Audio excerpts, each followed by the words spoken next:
दोस्तों नमस्कार, मैं सवितुर पाठक लेकर आया हूँ आपको एक बहुत ही बेहतरीन ग्रामर की क्लास, जिसमें हम आज सीखेंगे 30 एमसीक्यूज़ और जो बहुत ही इम्पोर्टेंट है परीक्षा की दृष्टि से। जैसा कि मैंने वादा किया आपसे कि पर डे मैं सुबह को और शाम को भी अब एक क्लास दिया करूँगा ग्रामर की, जिसमें एमसीक्यूज़ होंगे और जिसमें एंटोनियम, सिनोनियम, ग्रामर्स के बहुत सारे रूल होंगे। तो ये इम्पोर्टेंट क्लास है ग्रामर की टीजीटी, पीजीटी के लिए और हमारे आने वाली जीआईसी वगैरह कई एग्ज़ाम हैं और भी कई एग्ज़ाम के लिए ग्रामर तो सब एग्ज़ाम में इम्पोर्टेंट ही होती है, एक सी आती है। तो बिना देर करते हुए शुरू करते हैं अपनी क्लास।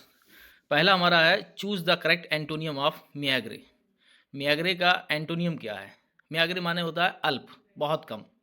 तो इसका विपरीत एंटोनियम जो अपोजिट वर्ड है वो प्लेंटी है, प्लेंटी। सेकंड क्वेश्चन है identify the correctly spelled word. ये वर्ड तो बहुत ही एग्जाम में आया है, कई बार ये टीजीटी पीजीटी में आया हुआ है। एकोमोडेशन, एकोमोडेशन में डबल सी डबल एम याद रखना। एकोमोडेशन हमारा option C. Next, choose the correct passive voice. They are watching a movie.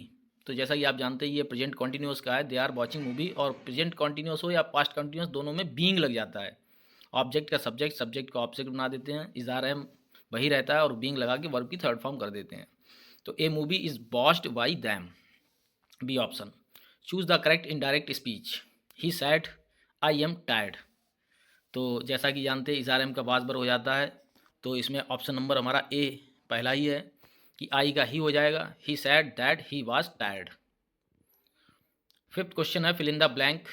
C is good, फिर कौन सा प्रपोजिशन आता है गुड के साथ? Good at mathematics. ये बहुत ही इंपॉर्टेंट क्वेश्चन आंसर है, क्वेश्चन है इसका एमसीक्यू।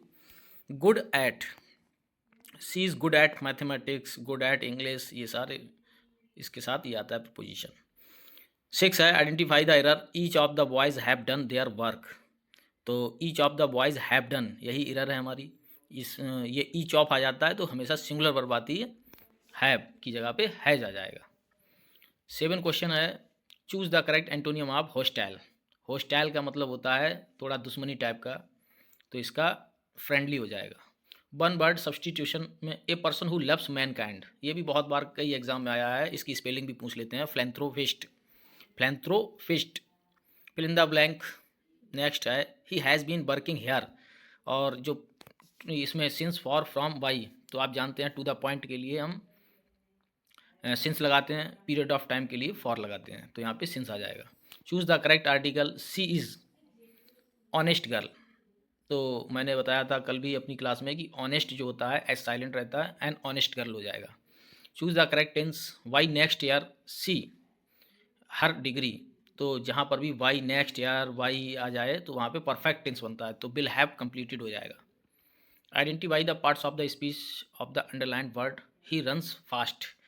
तो आप जानते हैं कि इसमें अंडरलाइन वर्ड को मतलब यहाँ पर फास्ट को बताना है, फास्ट क्या है, तो फास्ट हमारा एडवर्ब है। Choose the correct models. इसमें मॉडल्स क्या करेक्ट है? यू ओबे योर पेरेंट्स। तो इसमें हमारा नैतिक कर्तव्य के लिए हम शुड का भी यूज़ करते हैं, हालांकि ऑट टू भी होता है, ऑट टू इसमें है नहीं ऑप्शन में, तो शुड लगाएंगे। यू शुड ओबे योर पेरेंट्स। नेक्स्ट है नीदर राम नॉर श्याम। तो वर्ब लगानी, इसमें वर्ब क्या है? इज आएगा, क्यों? क्योंकि नीदर राम और नॉर श्याम, तो नॉर के बाद जो भी सब्जेक्ट आता है उसके अकॉर्डिंग वर्ब आती है, तो श्याम के अकॉर्डिंग आएगी तो इज हो जाएगा। Choose the correct degree. This is the tallest building in the city. जैसा कि आप जानते हैं सुपरलेटिव डिग्री में द का प्रयोग होता है, the tallest building in the city है। Identify the figure of speech. The wind whispered in the trees. तो ऑप्शन है जिसमें क्या हो सकता है? The wind whispered in the tree, ये हमारा फिगर ऑफ स्पीच है। तो यहाँ पे जैसा ही कहा है कि हवा ने विस्पर किया इन द ट्रीज, तो पर्सोनिफिकेशन, क्योंकि विस्पर करने की आदत जो होती है ह्यूमन होती है, और ह्यूमन के यहाँ पे पर्सोनिफाई किया गया है विंड को। Choose the correct preposition. He is afraid. Afraid बहुत ही इंपॉर्टेंट माना जाता है वर्ड। एफ्रिड ऑफ, हमेशा एफ्रिड के साथ फिक्स प्रपोजिशन ऑफ आता है। Choose the correct conjunction. He work and what और बिकॉज, तो और आएगा। ही वर्क हार्ड और यू विल फेल। कठिन मेहनत करो या फेल हो जाओगे, अन्यथा फेल हो जाओगे। अगर देयर फोर होता तब भी आ सकता था। Choose the correct question tag. She is coming. She is coming, तो इज कॉन्टिन्यूस है, तो जब पॉजिटिव होता है तो क्वेश्चन टैग उसका हमेशा नेगेटिव में बनता है, इजेंट सी। तो इसमें isn't she, option A. Choose the correct pronoun, this is the boy, won the prize. तो बिच जानवर या वस्तुओं के लिए आता है, यहाँ पर हु आएगा। हुम हु से कोई यहाँ पे सेंस नहीं निकल रहा है तो हु आएगा। Correct, choose the correct voice, open the door, ये इंपरेटिव का पैसिव वॉइस आ गया। तो ये लेट से भी बन जाता है और you are order to be से बन जाता है, तो यहाँ पर let the door be opened. Question 22, choose the correct form, he is senior, senior के साथ हमेशा टू आता है, सीनियर टू मी।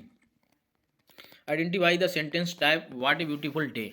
तो ये आप जानते हैं एक्सक्लेमेशन मार्क होता है तो वो एक्सक्लेमेटरी सेंटेंस ही होता है, तो यहाँ पे एक्सक्लेमेटरी सेंटेंस हो गया। Choose the correct phrasal verb, she her shoes before entering the temple. तो जैसा कि आप जानते हैं टुक ऑफ मीन्स होता है उतारना या निकालना, तो यहाँ पे टुक ऑफ हो जाएगा कि उसने अपने जूते उतारे बिफोर एंटरिंग द टेम्पल में घुसने से पहले। The news, subject verb concord से आए, तो द न्यूज़ शॉकिंग, तो आप जानते हैं न्यूज़ हमेशा सिंगुलर माना जाता है तो इज आ जाएगा। Choose the correct conditional, if I were you I apologise. तो ये हमारा ये हाइपोथेटिकल कंडीशन होती है कि अगर मैं तुम्हारी जगह होता तो मैं क्षमा मांगता, तो ये वुड आ जाएगा। अगली क्लास में हमेशा वुड लगा के वर्ब की फर्स्ट फॉर्म आती है। Choose the correct जीरेंड infinitive, I enjoy, तो आप जानते हैं इंजॉय वर्ड के बाद हमेशा इन्फिनिटिव नहीं आता है, जीरेंड आता है टू, तो रीडिंग हो जाएगा, I enjoy reading. Choose the correct transformation, he is too weak to walk, तो आप जानते हैं ये रिमूव टू है, रिमूव टू में क्या हो जाता है कि सो लगा देते हैं टू को हटाकर, और दैट और आगे क्लास में कैन नॉट या कुड नॉट का प्रयोग करते हैं, तो यहाँ पर आंसर क्वेश्चन ए है answer, he is so weak that he can not walk. Choose the correct सिनोनियम of brief, brief का सिनोनियम क्या है, तो ब्रीफ तो ये बहुत ईजी आ गया, शॉर्ट।